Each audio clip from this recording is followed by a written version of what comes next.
ಸ್ನೇಹಿತರೆ, ಜೀವನದಲ್ಲಿ ಒಂದು ಬಾರಿ ಸೋತ ತಕ್ಷಣ ನಾವು ಧೃತಿಗೆಡುತ್ತೇವೆ. ಎಲ್ಲವೂ ಮುಗಿದು ಹೋಯಿತು ಎಂದು ಕೈಚೆಲ್ಲಿ ಕುಳಿತುಕೊಳ್ಳುತ್ತೇವೆ. ಆದರೆ ಭಾರತದ ಕ್ಷಿಪಣಿ ಮನುಷ್ಯ ಎಂದೇ ಕರೆಯಲ್ಪಡುವ ಡಾಕ್ಟರ್ ಅಬ್ದುಲ್ ಕಲಾಂ ಅವರ ಜೀವನದ ಈ ಒಂದು ಘಟನೆಯನ್ನು ನೀವು ಕೇಳಿದರೆ ಸೋಲನ್ನು ನೋಡುವ ನಿಮ್ಮ ದೃಷ್ಟಿಕೋನವೇ ಬದಲಾಗುತ್ತದೆ. ಅದು 1979ರ ಇಸವಿಯಾಗಿತ್ತು. ಇಡೀ ಭಾರತ ದೇಶವೇ ಕುತೂಹಲದಿಂದ ಕಾಯುತ್ತಿದ್ದ ಕ್ಷಣವದು. ಕಲಾಂ ಅವರು SLV-3 ಯೋಜನೆಯ ನಿರ್ದೇಶಕರಾಗಿದ್ದರು. ಕೋಟ್ಯಂತರ ರೂಪಾಯಿ ವೆಚ್ಚ, ಸಾವಿರಾರು ವಿಜ್ಞಾನಿಗಳ ಹಗಲಿರುಳಿನ ಶ್ರಮ ಆ ಯೋಜನೆಯ ಹಿಂದಿತ್ತು. ಆದರೆ ರಾಕೆಟ್ ಉಡಾವಣೆಯಾದ ಕೆಲವೇ ಸೆಕೆಂಡುಗಳಲ್ಲಿ ತಾಂತ್ರಿಕ ದೋಷದಿಂದಾಗಿ ಅದು ಬಂಗಾಳ ಕೊಲ್ಲಿಯ ಸಮುದ್ರದಲ್ಲಿ ಬಿದ್ದು ನಾಶವಾಯಿತು. ವರ್ಷಗಳ ಶ್ರಮ ನೀರಿನಲ್ಲಿ ಹೋಮ ಮಾಡಿದಂತಾಯಿತು. ಕಲಾಂ ಅವರಿಗೆ ಅಂದು ಬಹಳಷ್ಟು ಹತಾಶೆ ಮತ್ತು ಭಯವಾಗಿತ್ತು.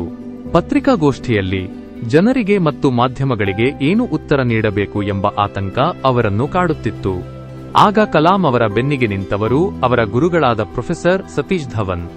ಧವನ್ ಅವರು ಸ್ವತಃ ವೇದಿಕೆಯ ಮೇಲೆ ಹೋಗಿ, ನನ್ನ ತಂಡ ಶ್ರಮಿಸಿದೆ, ಈ ಸೋಲಿನ ಜವಾಬ್ದಾರಿಯನ್ನು ನಾನೇ ಹೊರುತ್ತೇನೆ ಎಂದು ಇಡೀ ಜಗತ್ತಿನ ಮುಂದೆ ಹೇಳಿದರು. ಕಲಾಂ ಅವರಿಗೆ ಅಂದು ಒಂದು ದೊಡ್ಡ ಪಾಠ ಸಿಕ್ಕಿತು. 1 ವರ್ಷದ ನಂತರ ಅದೇ ತಂಡ ಮತ್ತೊಮ್ಮೆ ಪ್ರಯತ್ನಿಸಿ ಯಶಸ್ವಿಯಾಯಿತು. ಭಾರತ ಹೆಮ್ಮೆ ಪಡುವಂತೆ ರಾಕೆಟ್ ತನ್ನ ಕಕ್ಷೆಯನ್ನು ಸೇರಿತು.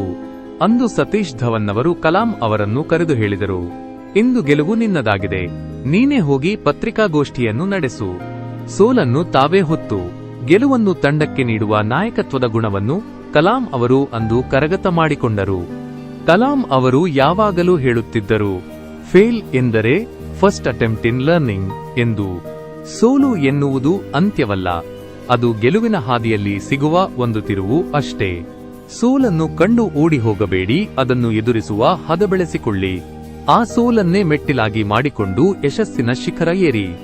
ನಿಮ್ಮ ಜೀವನದಲ್ಲೂ ಇಂತಹ ಸೋಲಿನ ಸಂದರ್ಭ ಬಂದಿದೆಯೇ? ಅದರಿಂದ ನೀವು ಕಲಿತ ಪಾಠವೇನು ಎನ್ನುವುದನ್ನು ಕಾಮೆಂಟ್ ಮಾಡಿ ನಮಗೆ ತಿಳಿಸಿ.